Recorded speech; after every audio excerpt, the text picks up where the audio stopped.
StrayAllDay.com. Tuned into the show where you learn the discipline to show up day after day, to do the work, the confidence to put yourself out there boldly and authentically, and the mental toughness to continue showing up, doing the work, putting yourself out there, even when the success you've expected to achieve has yet to be achieved. And on top of all this, you get a huge dose of personal initiative, go-getter energy. That is the go-getter energy that moves any one of us, including yourself. It's going to make things happen instead of waiting for things to happen. And then we put all this together into a series of frameworks, approaches, insights, strategies, and techniques, all underneath the umbrella of one unified philosophy that is called work on your game. My name is Dre Baldwin, also known as Dre All Day, and welcome to the show. And today's topic is do not spend time to save money. Notice that language. Don't spend time to save money. Before we get into this, I remind you all two things. First of all, my daily motivation text. I send that out every day, guaranteed to have you focused, sharp, and on point. I send one out every week as well. It does the same thing. Text me at 305-384-6894. Join my text community for free.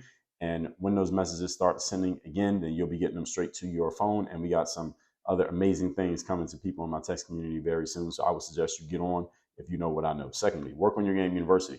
You'll like to have me as your direct coach. That is the only way that it happens. That is where we have a 4-part framework: mindset, strategy, systems, and accountability. We work with a lot of different people from a lot of different spaces over the last 10 plus years in the university. And you can see on that page some case studies, some feedback, some testimonies from people who we have worked with. You can see a layout of exactly the type of things we help people with. And you can schedule a time to get in a conversation with us. We can talk about you, where you're at, and what you need, so we can help you be the next success story of the university. And again, if you want to have me as your direct coach, that is the way to do it at workonyourgameuniversity.com. With that out the way, let's get into the topic. Now, we talked about the money-time connection a lot here on this show. I've done several episodes on the mindset around money. I've done several episodes around time, and many episodes about both money and time. And today I'm going to explain it even further from a different angle that can hopefully help you make better decisions when it comes to your most valuable resource, which is not your money, but your time, because you can't replenish time as you can money. Point number one. Topic, once again, is do not spend time to save money. Number one, holding on to money and instead spending time as a makeup is a backwards equation. Let me say it again to make sure that you heard it. Holding on to your money. So let's say you got $100 in your pocket, and instead of spending the $100 to cut down your time frame of getting something done, but instead you hold on to the $100 and instead use your time so you don't have to spend money, that's a backward equation. And I'm going to explain to you why that's backward. Many of us grow up with the mindset that this is what we should do, but this is a bad idea.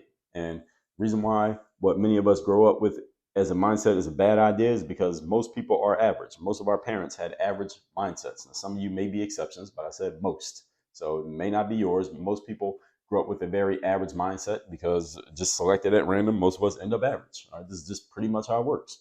And the reason most people end up average is because they have average ways of thinking, which means if you want to do something that is above and different from the average, you have to look at the ways of thinking that you have been taught by the masses, which includes the people you grew up around, and you have to decide how and when you will differ, how and where rather, you will differ from their way of thinking, which means some of the things that have been ingrained in your brain, you must unlearn them and replace them with different ways of thinking.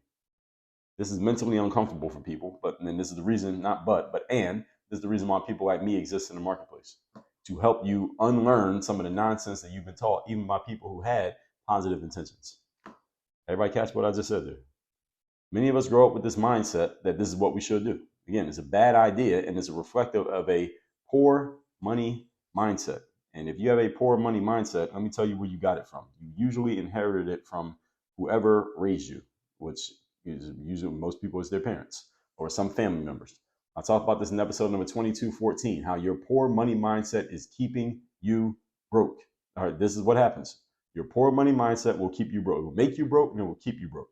Episode 2439, poor person habits that you need to extinguish ASAP. I talked about this same thing I'm talking about now. I talked about in episode 2439 and episode 2214. So if you haven't listened to those, go to workonyourgamepodcast.com, where you can listen to any episode in history of the show. Also, drealldday.com/blog, B-L-O-G, where you can find any episode in history of the show as well. So again, there's some things that people who love you taught you that you need to get rid of. Doesn't mean you got to stop loving them, but there's some things they taught you that are not helping you.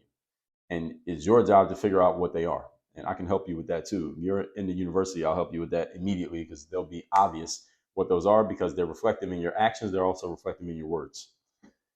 So it is not your fault that you were taught poor money mindsets by the people around you. So don't take this as me pointing a finger at you. But let me tell you what you can take as me pointing a finger at you is it is your responsibility. So I'm not saying it's your fault that you have a poor money mindset because you just inherited it from the people around you. I inherited a poor money mindset from the adults who raised me as well. But guess what? I don't blame them. I'm not mad at them. They are who they are. They only knew what they knew. But at the same time, as soon as I realized it, it became my responsibility to fix it. It's the same thing that I'm going to say to you. So I want you all to understand, those of you, especially those of you who are new around here and those of you who are old around here, anything that I'm saying to you, I say to myself. I'm not telling you anything that don't tell me. So it is your responsibility, even though you may not want to consider it your fault. Once you are aware of something, do something about it. Question is, what are you going to do? That's the real question. Remember that time is a non-replaceable resource. It is non-replenishable. Once it's used, it's gone. For each of us individually, as you use time, you cannot get more of it. Money works differently. You can use money and get more of it. How many of you still have your first dollar? Most of you do not. And if you happen to be a business owner who framed the first dollar you ever made in your business, okay, maybe you still have your first dollar. The rest of us ain't got it. And even if you framed your first dollar, do you still have your second dollar? All right, probably not. All right, that one you spent. Okay, so money, but at the same time, you're not broke, right? You have some money in your pocket right now. You have some type of access to any money. You have access to $1 right now. Okay, but it's not your first dollar, right? Okay, which means you can let money go, it will come back.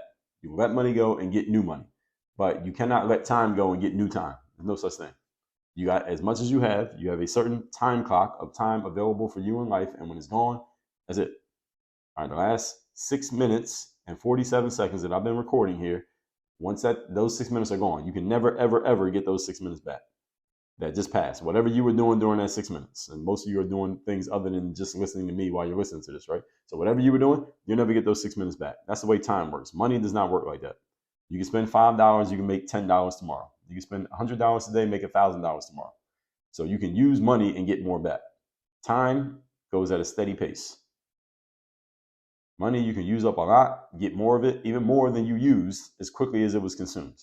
And again, we have to remind ourselves of this. I sometimes remind myself of it when it comes to the money-time connection. For example, I don't like ordering food for delivery a lot of times because by the time the delivery guy gets here, first of all, they take too damn long. That's the first thing with time. And secondly, depending on what I order, the food is not as fresh by the time it gets to me as it was when they actually made it. So sometimes I like to go get my food.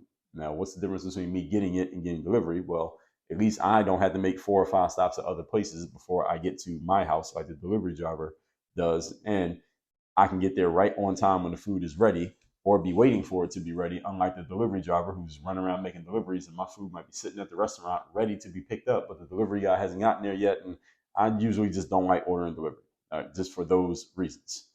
And again, you order something like French fries, the fries are not they're not fresh out the fryer by the time they get to your house. So I like my food to be as fresh as possible when I start eating. I think most of you are like that too. So I will often find myself using my time to go pick up food rather than using my money to order delivery.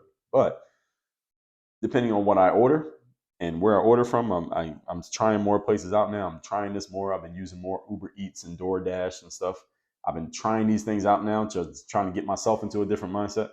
There often can be no difference in me ordering delivery than me spending extra money to save time, which is what I need to be doing. So I'm actually trying to condition myself on this right now, is using my money more often and getting the Uber Eats and the DoorDash, etc., to get food delivered to my doorstep rather than going and picking it up, even though I still have to deal with the issue of them taking longer than I like them to.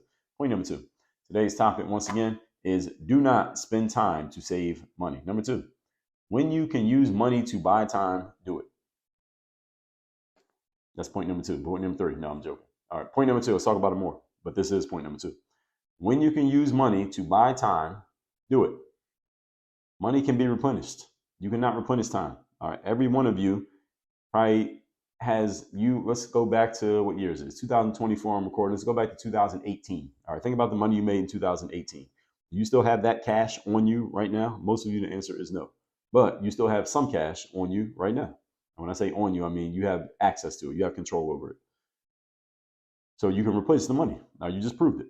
You probably can't tell me a dollar that you have now that came from 2018, but you still have dollars right now, which means they can be replenished. But you can't tell me that you can go back to June of 2018 and relive that month. You can't. It's over. It's gone. And nobody can relive it. So this is the difference between money and time. Being that one is a scarce resource and the other is not, one should be valued much more than the other. Scarcity makes the value of things go up. Scarcity makes the value of things go up. The more abundant a thing is, the less valuable it becomes. This is especially true in more important matters than things like ordering food for delivery, like I was talking about. If you're trying to achieve an outcome that will have a major impact on your life, you should invest money in getting access to the information, process, people, or insights that will help you achieve that outcome a lot faster than it would take for you to achieve it doing everything on your own. Let me say that again. That was a long sentence. If you are trying to achieve an outcome that will have a major impact on your life, use your money to get access to information, processes, people, or insights that will help you achieve that outcome faster than if you did it by yourself. Why should you do this? Why? Because your time eventually runs out. Your money does not have to run out. Your money could run out, but you can make more. If your time runs out, you're dead. You can't come back from that. You can come back from broke. You can't come back from dead. I've seen a lot of people come back from broke, having no money. I've never seen anybody come back from dead, having no time. Everybody understand that?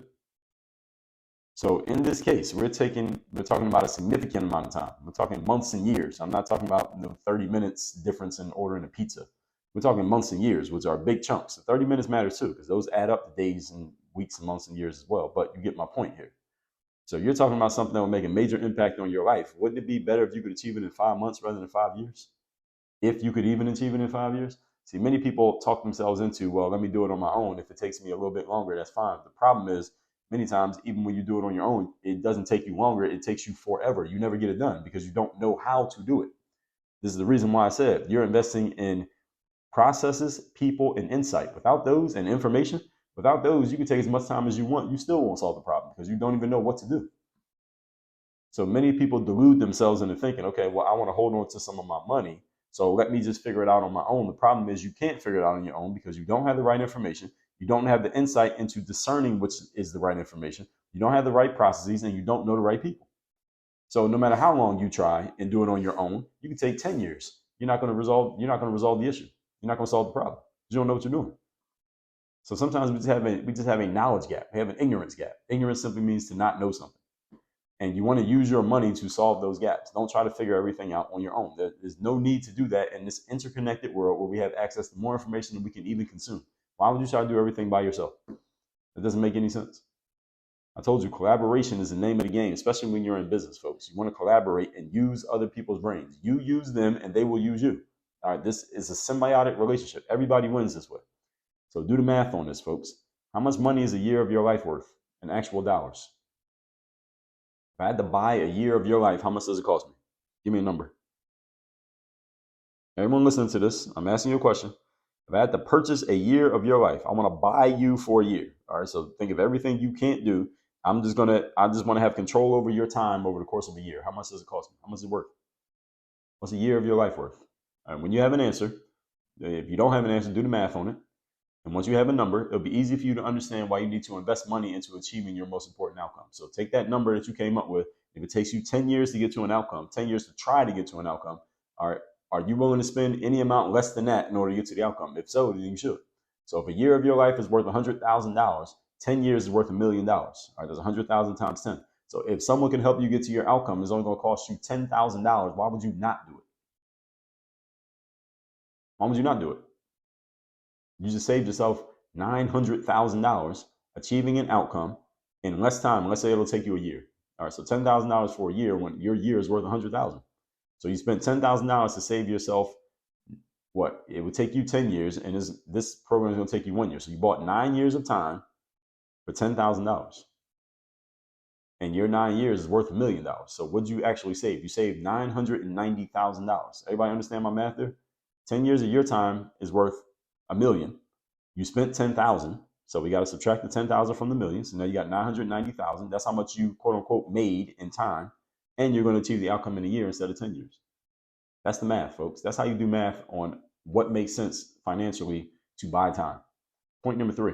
Today's topic, once again, is do not use your time to save money. Do not spend time to save money. Number 3, Speed is the imperative of our existence. Speed is the imperative of our existence. Why? Because your days are numbered. Your days are limited. In other words, the more you can condense into the short amount of time you have available for life, the better.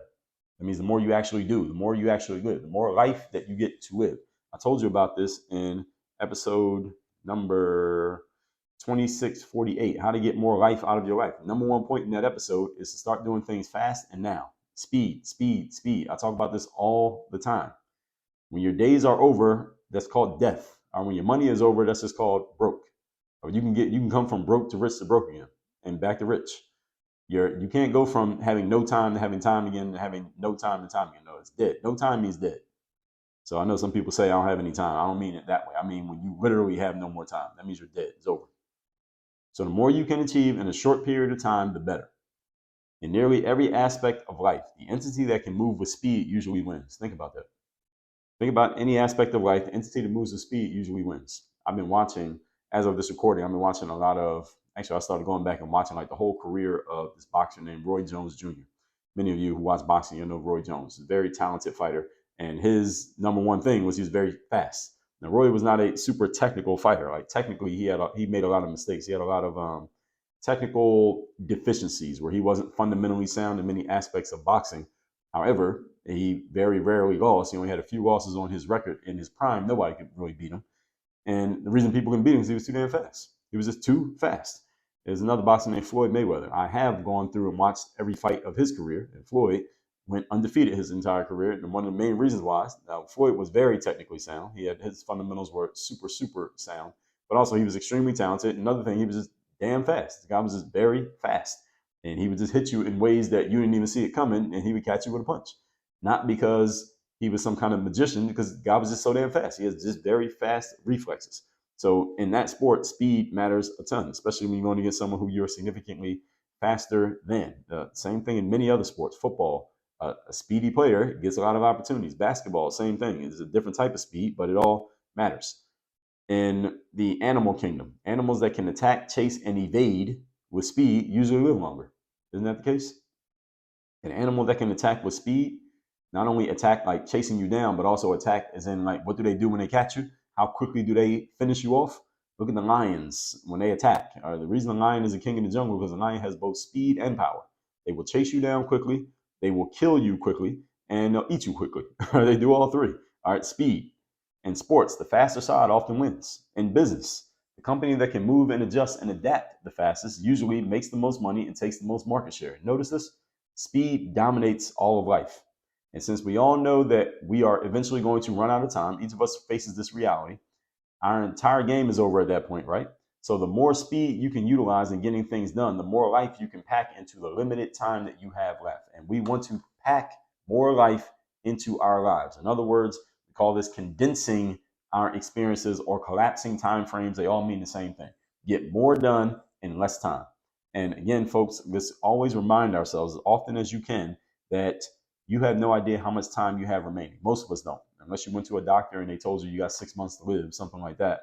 That's an exception. Or if you decided that you're gonna commit suicide at some point, then that's an exception. But other than that, we don't know how much time we have, which means we should live as if we understand that. Which means let's get as much done as we can now, just in case I ain't got as much time as I think I do. You should be telling yourself that on a consistent basis. Remind yourself of it.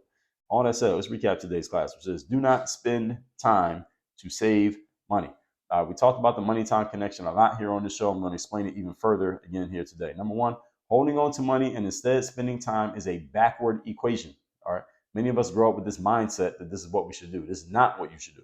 All right. What you should do instead is figure out ways that you can use your money to buy yourself more time, get things done faster. Number two, when you can do this, use money to buy time, do it.